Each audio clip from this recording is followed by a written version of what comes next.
कर्ण की मृत्यु के समय वास्तव में क्या हुआ था? क्या मांगा था मरते हुए कर्ण से श्री कृष्ण ने? और क्या रहस्य बताया था श्री कृष्ण ने कर्ण को? क्या वास्तविकता है कर्ण मृत्यु के उस संवाद की? ये सब जानने के लिए इस रोचक वीडियो को अंत तक अवश्य देखें। ओम गणपति चैनल में आपका स्वागत है। अगर आपको हमारे वीडियो पसंद आते हैं तो कृपया चैनल को सब्सक्राइब और वीडियो को लाइक अवश्य करें। इससे हमें और भी अच्छा कार्य करने की प्रेरणा मिलती है। कुरुक्षेत्र युद्ध का 17वां दिन कर्ण और अर्जुन का अंतिम युद्ध चल रहा था। अश्वसेन नामक नाग, जिसे अर्जुन से वैर था, वह बाण का रूप धरकर कर्ण के तरकस में घुस गया। और जब कर्ण ने उस बाण को अर्जुन की ओर चला दिया तो श्री कृष्ण ने देख लिया कि उस बाण पर वह नाग सवार है और श्री कृष्ण ने रथ के पहिए को दबा दिया।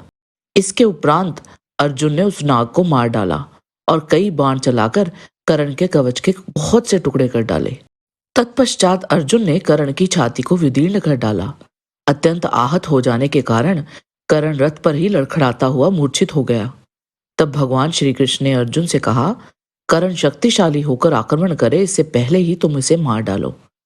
तब अर्जुन ने घोड़ों और रथ सहित कर्ण के शरीर को वत्स दंत नामक बाणों से भर दिया। कर्ण के शरीर में बहुत से बाण धस गए थे। तदंतर कर्ण सावधान होकर शत्रुओं पर बहुत से बाण समूहों की वर्षा करने लगा। उसने अपने बाणों से अर्जुन और श्री कृष्ण को भी घायल कर दिया।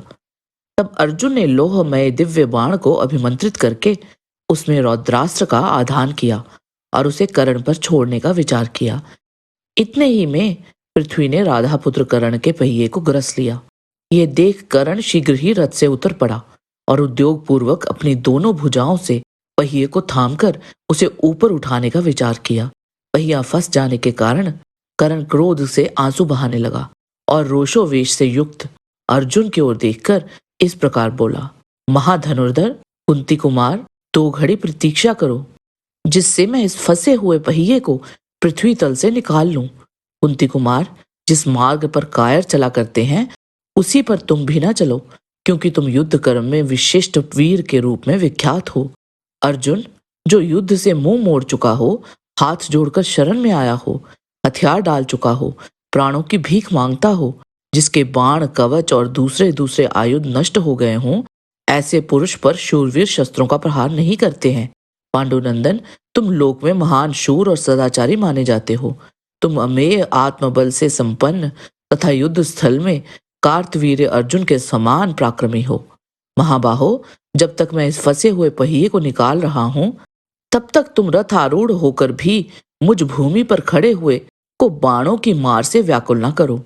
पांडुपुत्र, मैं वसुदेव नंदन श्री कृष्ण अथवा तुमसे तनिक भी डरता नहीं हूँ। तुम 2 घड़ी के लिए मुझे क्षमा करो। उस समय रथ पर बैठे हुए भगवान श्री कृष्ण ने कर्ण से कहा, राधा नंदन, सौभाग्य की बात है कि अब यहाँ तुम्हें धर्म की याद आ रही है। प्राय ये देखने में आता है कि नीच मनुष्य विपत्ति में पड़ने पर दैव की ही निंदा किया करते हैं, अपने किए हुए कुकर्मों की नहीं।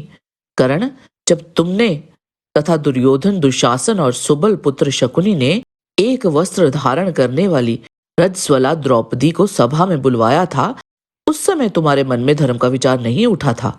जब कौरव सभा में जुए के खेल का ज्ञान ना रखने वाले राजा युधिष्ठिर को शकुनी ने जानबूझकर छल पूर्वक हराया था, उस समय तुम्हारा धर्म कहाँ चला गया था?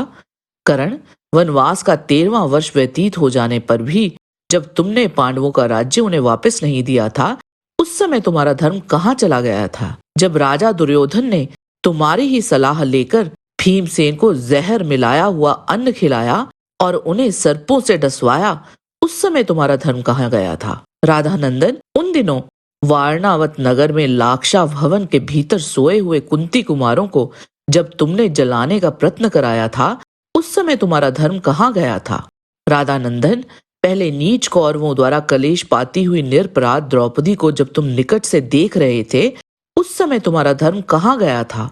याद है ना, तुमने द्रौपदी से कहा था, कृष्णे, पांडव नष्ट हो गए, सदा के लिए नरक में पड़ गए हैं, अब तू किसी दूसरे पति का वरण कर ले। जब तुम ऐसी बात कहते हुए गजगामिनी द्रौपदी को निकट से आंखें फाड़ फाड़ कर देख रहे थे, उस समय तुम्हारा धर्म कहाँ चला गया था? कर्ण, फिर राज्य में लोभ में पड़कर तुमने शकुनी की सलाह के अनुसार जब पांडवों को दोबारा जुए के लिए बुलवाया था, उस समय तुम्हारा धर्म कहाँ गया था? जब युद्ध में तुम बहुत से महारथियों ने मिलकर बालक अभिमन्यु को चारों ओर से घेर कर मार डाला था, उस समय तुम्हारा धर्म कहाँ गया था? यदि उन अवसरों पर यह धर्म नहीं था, तो आज भी यहाँ सर्वथा धर्म की दुहाई देकर तालू सुखाने से क्या लाभ? तुम अब यहाँ धर्म के कितने ही कार्य क्यों ना कर डालो, तथापि जीते जी तुम्हारा छुटकारा नहीं हो सकता। पुष्कर ने राजा नल को जुए में जीत लिया था, किंतु उन्होंने अपने ही पराक्रम से पुनः अपने राज्य और यश दोनों को प्राप्त कर लिया। इसी प्रकार लोभ शून्य पांडव भी अपनी भुजाओं के बल से सम्रांगण में बड़े चढ़े शत्रुओं का संहार करके फिर अपना राज्य प्राप्त करेंगे। निश्चय ही ये अपने राज्य पर अधिकार कर लेंगे। इनके द्वारा अवश्य धृतराष्ट्र के पुत्रों का नाश हो जाएगा। उस समय भगवान श्री कृष्ण के ऐसा कहने पर कर्ण ने लज्जा से अपना सिर झुका लिया। उससे कुछ भी उत्तर देते नहीं बना। कर्ण पुनः धनुष उठाकर अर्जुन के साथ युद्ध करने लगा। उसने अर्जुन पर ब्रह्मास्त्र का प्रयोग करके बाणों की झड़ी लगा दी और पुनः रथ को उठाने का प्रयत्न किया। तब अर्जुन ने ब्रह्मास्त्र से ही उसके अस्त्र को दबाकर उसके ऊपर बाणों की वर्षा प्रारंभ कर दी और उसे अच्छी तरह से घायल कर दिया। तदंतर अर्जुन ने कर्ण पर आग्नेय अस्त्र चलाया, जिसे कर्ण ने वरुणास्त्र चलाकर निरस्त कर दिया। तब कर्ण ने अर्जुन का वध करने के लिए जलती हुई आग के समान एक महाभयंकर बाण हाथ में लिया। कर्ण के हाथ से छूटा हुआ वह बाण अर्जुन की छाती में जा लगा और वह उनके वक्षस्थल में जमा गया। सम्रांगण में उस बाण की गहरी चोट खाकर अर्जुन को चक्कर आ गया। गांडीव धनुष पर रखा हुआ उनका हाथ ढीला पड़ गया। इसी बीच में मौका पाकर कर्ण ने धरती में धंसे हुए पहिए को निकालने का विचार किया, परंतु महाबलवान होने पर भी वह दैववश अपने प्रयास में सफल ना हो सका। इसी समय अर्जुन ने भयंकर अंजलिका नामक बाण हाथ में लिया। यह देख भगवान श्री कृष्ण ने भी अर्जुन से कहा, पार्थ, कर्ण जब तक रथ पर नहीं चढ़ जाता तब तक ही अपने बाण के द्वारा इस शत्रु का मस्तक काट डालो। महायुद्ध में उस बाण को हाथ में लिया और ऊपर उठाया गया देख समस्त चराचर जगत कांप उठा। ऋषि लोग जोर जोर से पुकार उठे कि जगत का कल्याण हो। तत्पश्चात अर्जुन ने उस शक्तिशाली बाण को कर्ण पर छोड़ दिया। अंजलिका नामक उस बाण ने वैकर्तन कर्ण का सिर काट दिया।